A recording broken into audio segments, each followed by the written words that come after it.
시어머니와 며느리. 조선 명종 때의 실화입니다.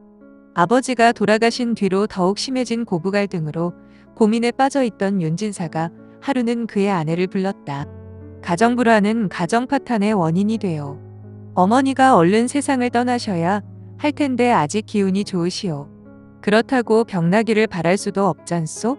이런 생각이 불효는 되지만 70 노인이 그만 사셔도 원통할 것이 없으시니 차라리 밥에 약이라도 타드려서 얼른 세상을 버리시게 하고 싶소. 그런데 고민이요. 병환이 없이 갑자기 돌아가시면 외삼촌이 벼락같이 와서 원님에게 검시를 해보자고 할 것이요. 만약에 독살로 증명되면 매일같이 불화하던 며느리의 소행으로 인증할 것인데 차마 그렇게는 못하겠소. 그러나 방법은 한 가지 있소. 부인이 한 달 동안 거짓으로 효부의 행동을 해서 동네 사람들에게 그 집 며느리는 참 효성스럽다 는 소문만 나게 해주시오. 그럼 그때 가서 약을 타 돌아가시게 해도 동네 여론은 이럴 것이요.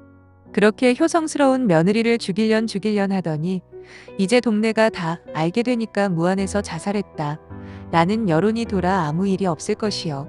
그렇게 해보겠소? 아내 이 씨는 그 말이 반가웠던지 효성을 어떻게 하란 말이요? 라고 되묻는다. 내가 시키는 대로만 하면 될 것이요. 지금이 추수 시기이니까 날마다 일꾼을 부려서 타작하는 집에 가서 어머니께서 요새 입맛을 잃어 진지를 못 드신답니다. 그래서 일집에 맛있는 반찬 좀 얻어갑시다. 하고 밥까지 얻어오시오. 그리고 어머니께는 일집에 갔더니 반찬이 좋아서 얻어왔으니 맛있게 잡수세요. 라고 권하면 돼요. 날마다 그렇게 하면 집집마다 당신을 효부라고 칭찬하게 될 것이오. 또 내가 생밤 한 마를 사다 줄 것이니 그 밤을 매일 10개씩만 밥에 쪄서 두었다가 아이들 모르게 어머니 주무실 때에 잡숫고 주무시라고 하세요. 또 식전에 일찍이 밥 숭늉을 끓여서 아침이 늦겠으니 미리 잡수시라고 하세요. 그러면 나는 만나는 친구마다 당신이 하는 일을 자랑할 것이요. 그러면 안팎이 모두 출천대요라고 하게 될 것이고 그 뒤에 어머니가 아무렇게나 돌아가셔도 당신에게 의심은 아니 가지 않겠소? 아내 이 씨가 자세히 듣더니 그럼 생밤이나 사오세요. 한다. 아내 이 씨는 이튿날부터 남편이 지시한 대로 철저히 실행하여 나갔다. 시어머니 김 씨는 며느리가 차차 달라져가는 것이 고마워서 여간 잘못이 보여도 눈 감아주고 무슨 일이든 자신이 해가기 시작하였다. 날이 갈수록 기특하고 고마운 생각이 깊어져 갔다. 동네 집 잔치에 가서 국수 한 그릇만 받아도 며느리 생각이 나서 집으로 가지고 와 며느리를 불러 앉히고 내 생각이 나서 혼자 못 먹겠더라 하고 같이 먹자 하였다. 어느 날은 대가 집에서 보낸 봉송 음식에 귤병 한쪽이 있는 것을 보고 시어머니가 손에 감추었다가 얼른 며느리 입에 넣어주었다. 며느리 이 씨는 제일 귀한 것인데 아들과 손자도 아니 주시고 내 입에다 넣어주신다 는 생각에 감격이 넘쳐났다. 날씨만 추워도 며느리가 식전에 아침 짓기에 춥겠다 싶어서 밤중에 나가서 물을 끓여놓기도 하고 감기 들겠다. 옷 껴입어라 하는 말을 날마다 했다. 어느 날 윤진사가 어머니를 위해 저고리 한 감을 사왔다.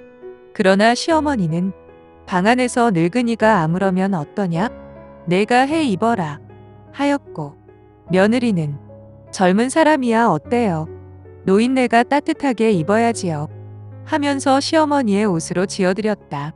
어느 날 김장을 담으려고 일찍 일어나서 며느리 이 씨가 저고리를 입어본 후 자기가 잠든 사이에 시어머니가 자기 저고리를 가져다가 당신의 저고리 솜을 빼서 두툼하게 솜을 두어 놓으신 것을 발견하였다. 개천에 가서 김장거리 씻기에 추울까 해서 이렇게 하셨다는 생각에 감사하여 며느리는 넘치는 눈물을 주체할 수가 없었다. 나는 시어머니를 죽일 마음으로 거짓 효성을 부린 것인데 시어머니는 진실로 나를 아끼시는구나. 내가 벼락 맞으려니다. 하고 각성하는 계기가 되었다. 그리고 한 달이 되었는데 남편이 조용한 틈에 아내를 보고 이제는 이 근방에서 전부 당신을 효부라고 말하게 되었으니 오늘 저녁부터 진지에 약을 타서 드립시다. 라고 말했다. 이 말에 며느리 이 씨가 울면서 약을 주시면 내가 먹고 죽겠소.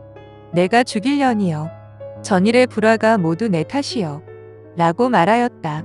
그 말을 듣고 남편이 말하기를 천하의 부모는 악한 데가 없는 법이요. 부모를 죽일 마음을 먹고 잠시 동안 거짓으로 효성을 해보아도 부모는 얼마나 착하신가? 계속 효성을 극진히 실행해서 자식들의 모범이 되면 훗날 자식도 우리들의 효를 본받을 것이요. 하였다. 이 글은 조선 명종 때 파평윤씨 대원공파 8대손 윤명선의 실화로 오늘날까지 전해져 내려오고 있습니다.